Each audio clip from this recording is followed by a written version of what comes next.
Hello, welcome back. This is Calculus by Dr. Oz. In this video series, we're going to talk about hyperbolic functions and their inverses. And we have, in particular, four learning objectives to achieve today. So we're going to have four videos in this series. So in the first video, we're going to develop properties of hyperbolic functions.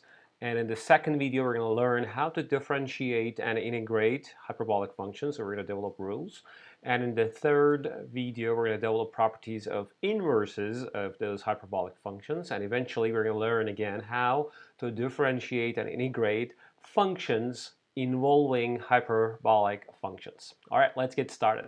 All right, first, let's define hyperbolic functions. We have six different kinds. We have hyperbolic sine function, hyperbolic cosine function, defined first. So hyperbolic sine of x is e to the x minus e to the minus x over 2.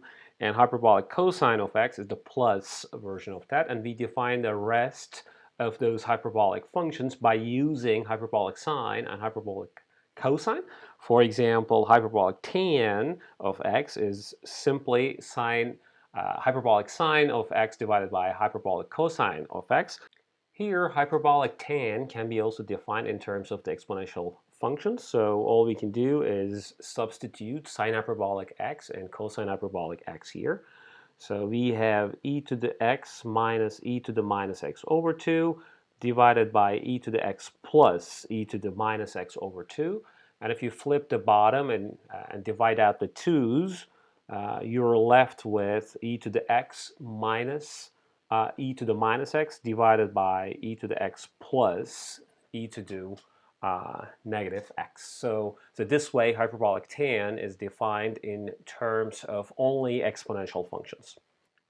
And analogously, we can define hyperbolic cosecant, hyperbolic secant, and hyperbolic cotangent of x in a similar fashion. So here, hyperbolic cosecant x is 1 over hyperbolic sine of x, and hyperbolic secant of x is 1 over hyperbolic cosine of x, and hyperbolic cotangent is 1 over hyperbolic of tangent. So since I wrote hyperbolic sine, cosine, and tan in terms of exponential functions, you can also rewrite these quantities, these functions, in terms of only exponential functions. So after we define hyperbolic functions, we can look at the origin of hyperbolic functions. In fact, as I said, hyperbolic functions are defined in terms of exponential functions, so they are a special class of exponential functions. And the name hyperbolic function arises from comparison of the area of the semicircular region, which is the area between the curve y equals radical 1 minus x squared and the x-axis in between -1 and 1.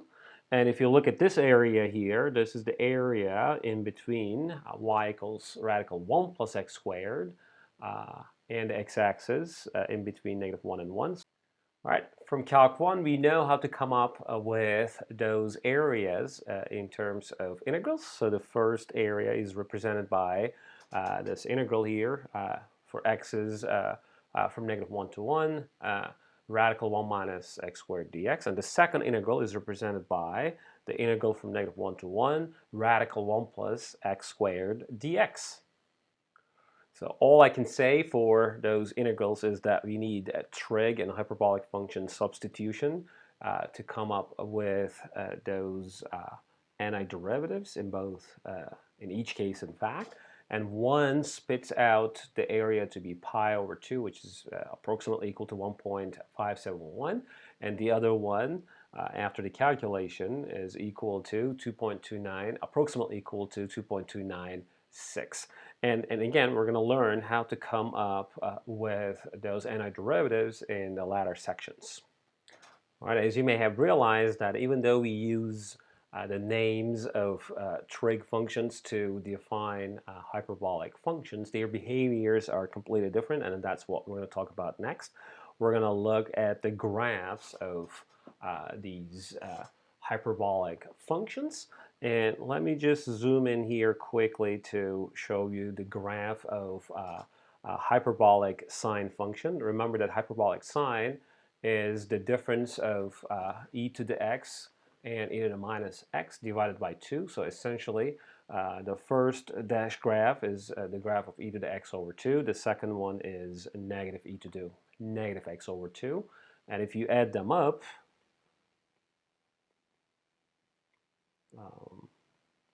and this is exactly what hyperbolic sine function.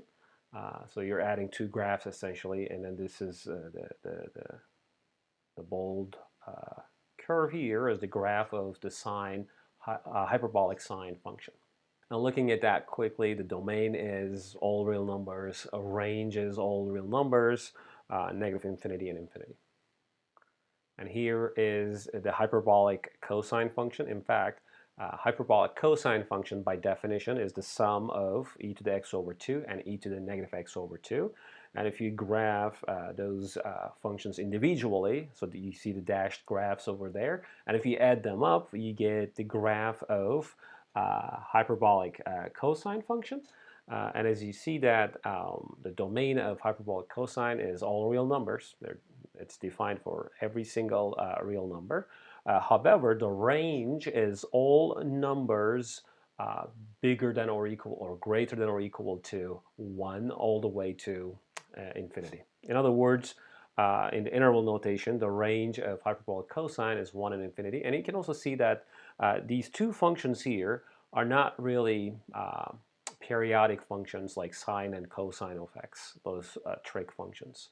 Okay, so that's sort of like the major difference between sine x, hyperbolic sine x, and cosine x, hyperbolic cosine x. And you can see the difference for other trig and hyperbolic functions in their graphs as well. So I'm going to leave this slide here so you have a copy of this. All right, so please check the domains and ranges and graphs of other hyperbolic functions by yourself. You have a copy of this in the lecture notes, which is already provided to you complimentary. Please have a good revision of that because we may need to know the domains and ranges of these functions later on. All right, hyperbolic functions also satisfy certain identities. We call them hyperbolic identities.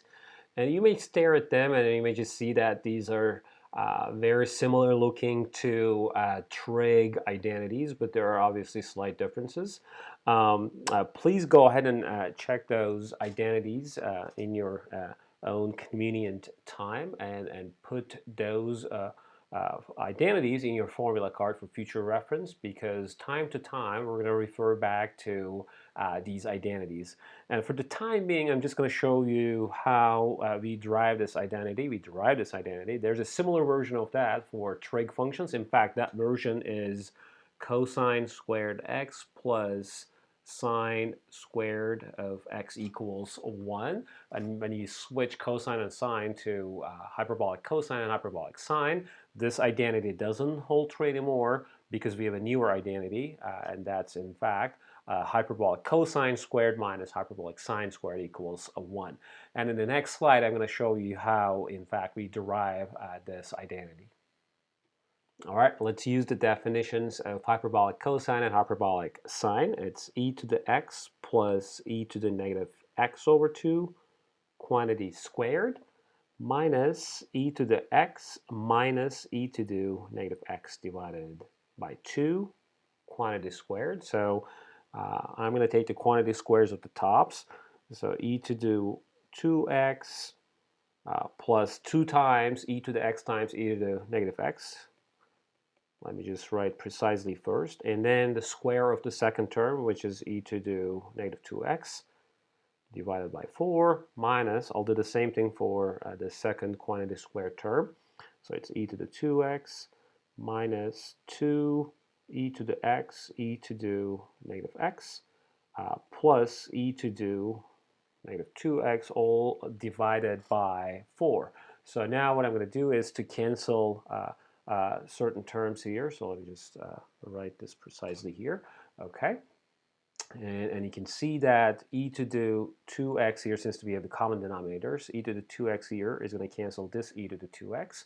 And e to the negative 2x here is going to cancel this e to the negative 2x. And eventually we're left with, and also this is equal to 1, this is equal to 1, right? E to the x times e to the negative x equals 1. So 2 minus 2 divided by 4. Again, we have a common denominator of 4, so it adds up to 1. So we can immediately get the first identity in the list, hyperbolic cosine squared x minus hyperbolic sine squared x equals 1.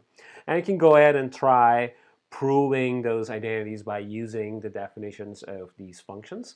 But more importantly, as I said, we're going to use these identities like sum to product formula, double angle formulas for hyperbolic functions, half angle formulas, and we're going to sort of like use it along the way. Please have a good formula card having these identities written on down.